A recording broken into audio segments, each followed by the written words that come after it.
Hello mga kabos, magandang tanghali po sa inyong lahat. Panibagong araw, panibagong vlog po tayo mga kabos.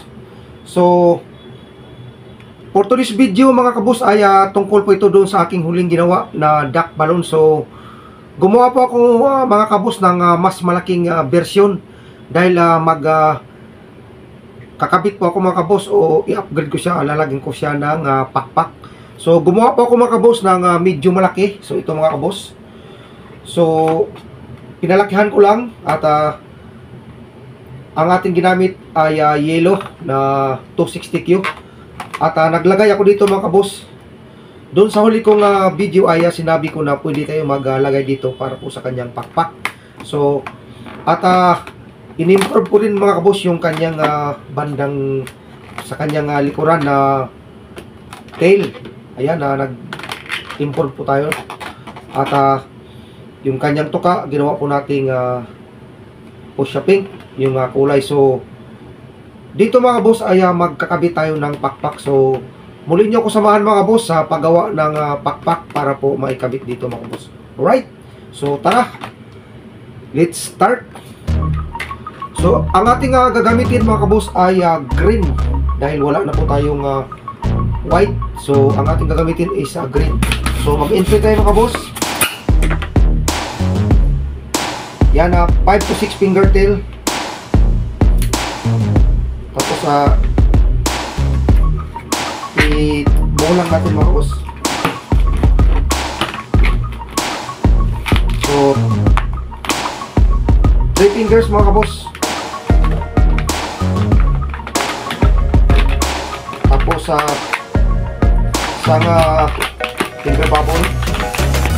Tapos pinch twist.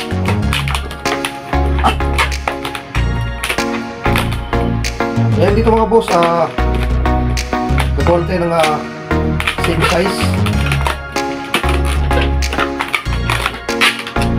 Tapos buhol po natin dito.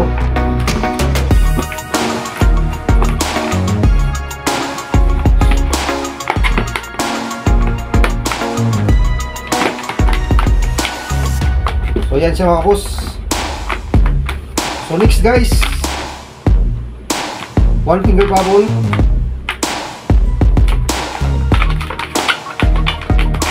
Tapos, gagawin tayo mga boss. So, ito ay 3 finger. Gagawin natin 4 finger. So, mas malaki sa dito, sa nauna.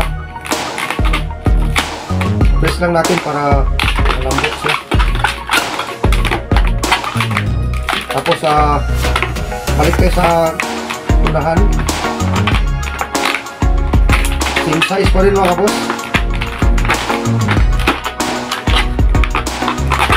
Fix na natin. So, ganun ulit mga boss. Press para maging malambot. 1 finger bubble. Tapos dito mga boss ay so gawin natin mas mataas. Tapos sa baba, balik ka rin sa baba mga boss. Tapos wait.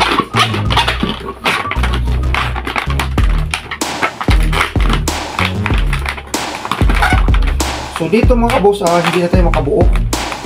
So gagawin natin dito ng magdulugtong tayo dito mga boss.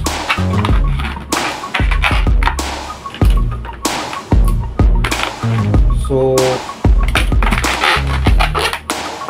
sayang ako, pagpululin yung dulo. So, magdulog tayo dito mga kabos ng isang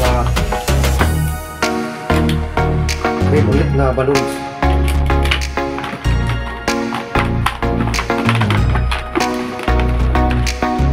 So, ayun mga kabos, mag-invite ulit tayo.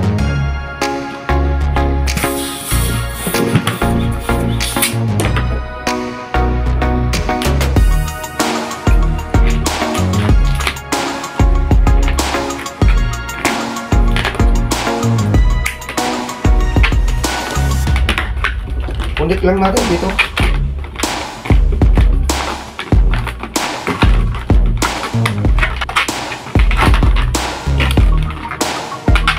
Tingnan natin mga boss yung exit.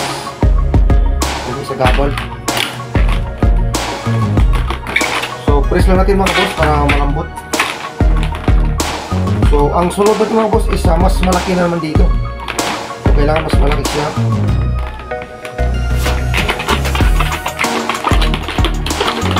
Press, tapos balik sa baba. Same size pa rin mga boss. Press lang. So isa na lang natin gagawin mga boss. Then naka 1, 2, 3, 4, 4 na. So dito mga boss, 1 finger bubble. Tapos isang pinch twist natin.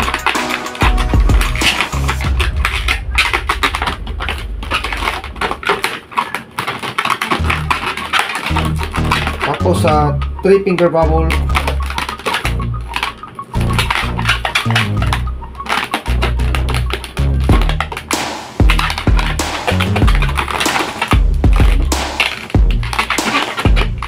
Tapos 1 finger bubble mga boss. Twist. Tapos isa pa ulit. So ito yung last natin mga boss na pakpak niya. So yan, so dito naman tayo mga boss. So mas mataas pa rin. So ito yung last natin. Basta baba. So ganun pa rin mga boss.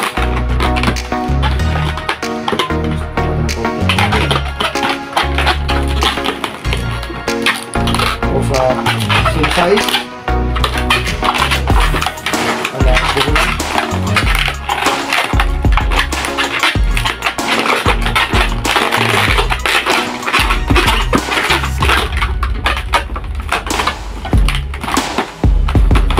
So ito mga boss ay hindi natin ito kailangan i-ano natin to, alisan ng hangin. Tapos tagalin natin mga boss, ulusot natin dito para mag-umpis na siyang pakpak. So lusot lang.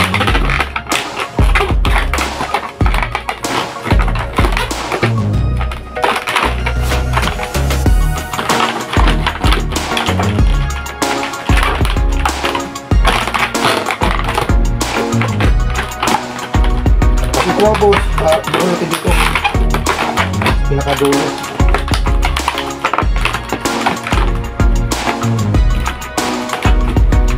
Ito natin at itip.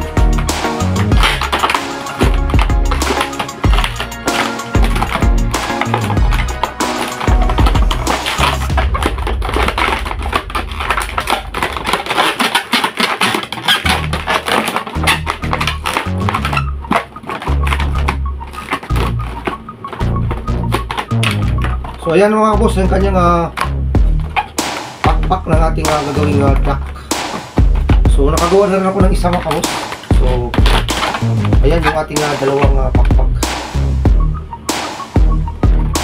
So next, i-kabit na natin to guys. Ito. So pagkabit guys, ano lang dito, i-bubuho lang natin.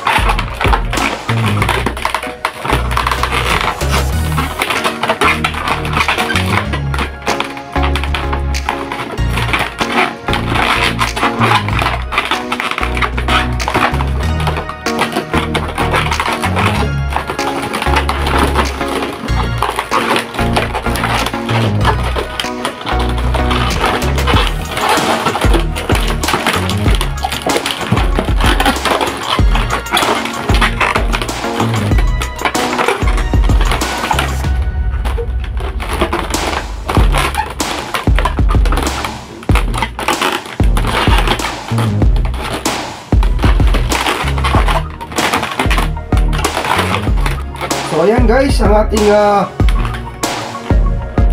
duck balloon na nilagyan po natin ng pakpak. So napakaganda guys, no? Diba pag naliligo sila sa sapa ay isinibukan nila ang kanilang pakpak para mabasahin. So yun lang guys, at thank you for watching guys sa inyong suporta sa sa inyong pagsama. At kung bago lang po kayo guys sa aking channel, paki-subscribe lang guys, share at paki-comment para malaman po natin kung saan po nakarating yung ating ginagawang balloon na design. So yun lamang guys, at maraming salamat po. So yan guys, ang katatapos ko lang gawin na duck balloon. So thank you for watching guys, and see you on my next video.